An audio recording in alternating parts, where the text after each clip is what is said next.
All right, another hot day across Southwest Florida. Live look at our sky cam right now, looking from the pink shell over Fort Myers Beach. And again, the beaches are empty across the area as, again, the beaches are closed, but plenty of reason to get outside, though, perhaps in your own yard or your own neighborhood and soak up some of this sunshine. And if you're going to be out in the sun for an extended period of time, wear that sunscreen. Of course, the UV index is really starting to crank up now, and that is going to be the case here for the rest of the week and the weekend. Take a look at this. I showed this earlier. 93, the high temperature in Fort Myers this afternoon. That breaks the old record of 92.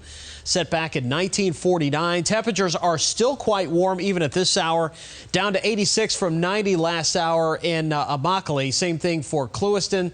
Page Field still at 86 degrees, 83 in the Cape, and right now Marco Island at 80 degrees. So temperatures will cool off to around 70 for later on tonight, then crank right back up into the lower 90s here for tomorrow afternoon. Looks like tomorrow's temperatures will be similar to what we saw today, and it looks like Saturday is probably going to be the hottest day because that is when the area of high pressure that we've been talking about, or at least the center of it, is going to move right over the state of Florida. That's going to be on Saturday afternoon.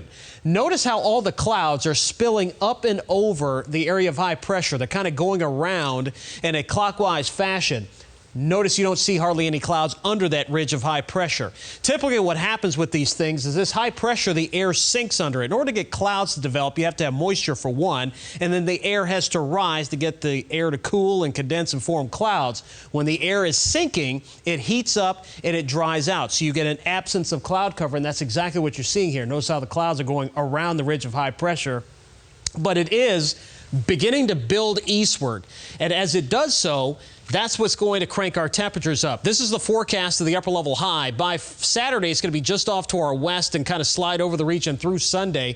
But then next week, it will weaken, and it gets replaced by this dip in the jet stream here that we call a trough. And that's going to send a cold front through our area on Wednesday with a slight chance for showers and some cooler weather to follow behind that. Some areas may actually see highs in the upper 70s by the end of next week. In the meantime, though, more sunshine, a few clouds, slightly more humidity, but rain chances will be absent from the forecast. Tonight, clear, down to 70 with a calm wind. And then tomorrow, sunshine.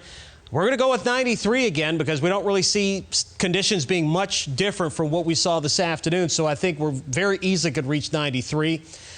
Here's a look at your Ingman Marine forecast. Seas 2 feet or less. Winds out of the southwest at 10 knots. Inland waters a light chop. Here's your 7-day forecast, and there you go. 93 tomorrow, 94 coming up on Saturday. And both of those high temperatures would be records, at least for Fort Myers, if that does occur, even into Sunday. And then we start to cool off next week, a high of 80 by next Thursday.